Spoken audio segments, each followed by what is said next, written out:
Hello boys, hope all of you are keeping well. So welcome back to the class. So today in political science we are going to discuss about the forms of the government. According to our syllabus, according to our textbook, you will find this particular topic in chapter 2 for your personal reference. So here the forms of government and the subtopic that we are going to discuss today with is unitary and federal states. And especially in unitary and federal state, we are going to discuss their meaning and features.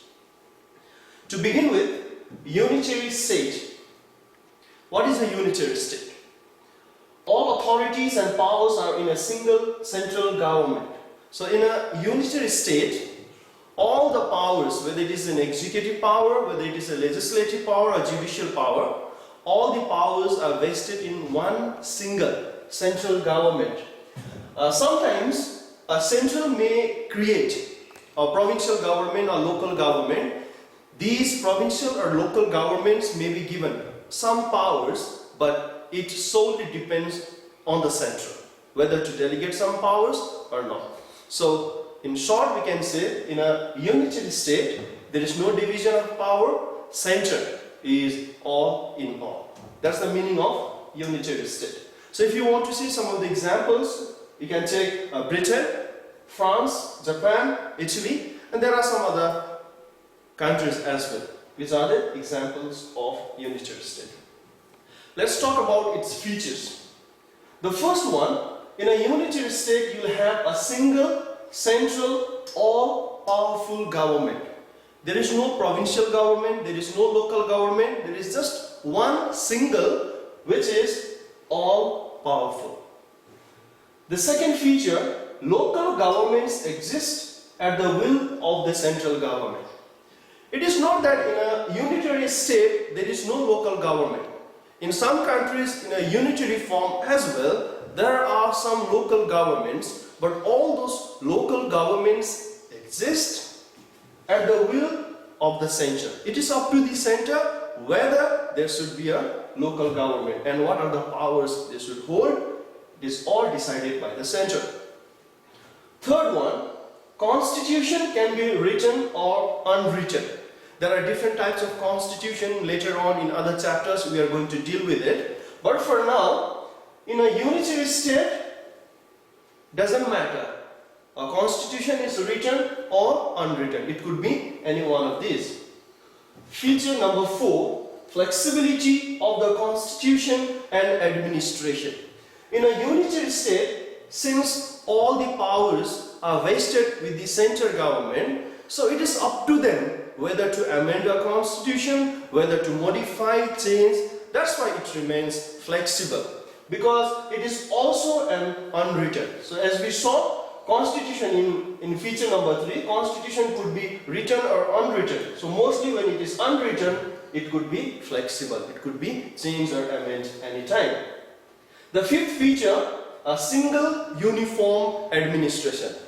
Any state which is a unitary state, throughout the country, the entire nation, entire state will have a uniform administration because all the powers are vested in one single central government. So that's for unitary state.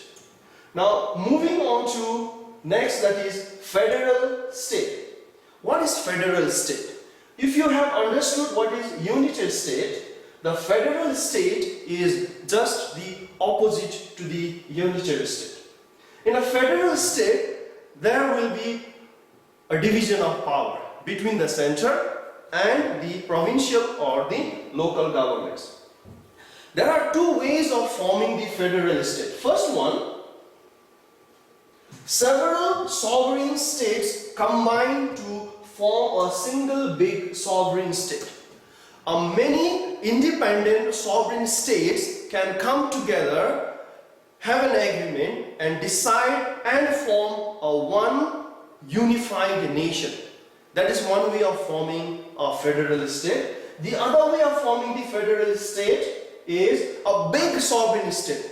If the government finds it difficult to administer due to its size So they can delegate their powers to the local government, they can form a federal state. So this is how the federal states could be formed in these two ways. Now there are some examples of federal states. The first and foremost, United States of America is the example of federal state. India. You see a special mark here. Why? Because India is not a purely federal form, or India is not purely unitary state. That we will be discussing in the next lessons. But we can say India is a federal state. Switzerland, Australia, and there are other states which are the examples of federal states. Now moving on to the features. The first feature of federal state, division of power.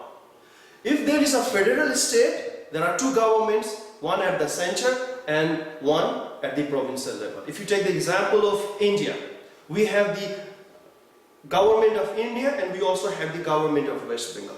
Government of India, we also have the government of Sikkim. Likewise, there is a division of power. There are certain powers vested with the center, certain power vested with the province or the provincial government.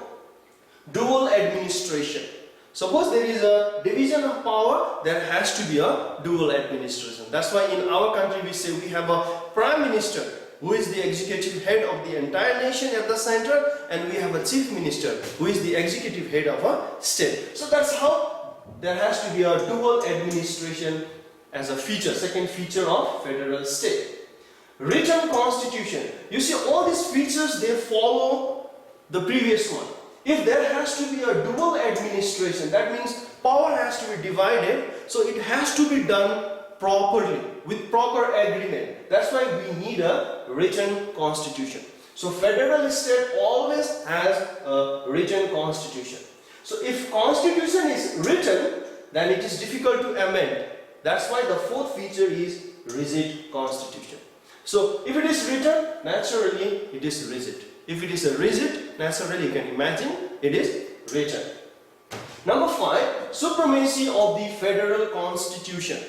In a pure federal state, since there is a dual government, even the constitution, the constitution is dual. One constitution for the center, the other constitution for the state. But during the time of emergency, during the time of deadlock between the center and the state, the supremacy of the federal constitution, constitution of the center, that prevails. Number 6, dual citizenship. In a pure federal form of government, we need a dual citizenship. A citizenship of the entire nation, the federal state, and the citizenship of a local state government. Bicameral legislature. Bicameral legislature means two houses in the parliament, or the two houses of the legislature. In a federal state, it is very important to have a bicameral legislature, because one house represents the people for the entire nation, the other house represents the different states, different provinces. So these are the 7 features of the federal states. In conclusion, we can say unitary state, there is no division of power, one single, unified, all-powerful government at the center, and in federal state, there is a division of power between the center and the small provinces or states. That's all for this lesson. See you in next lesson. Till then, stay safe, keep learning. Thank you.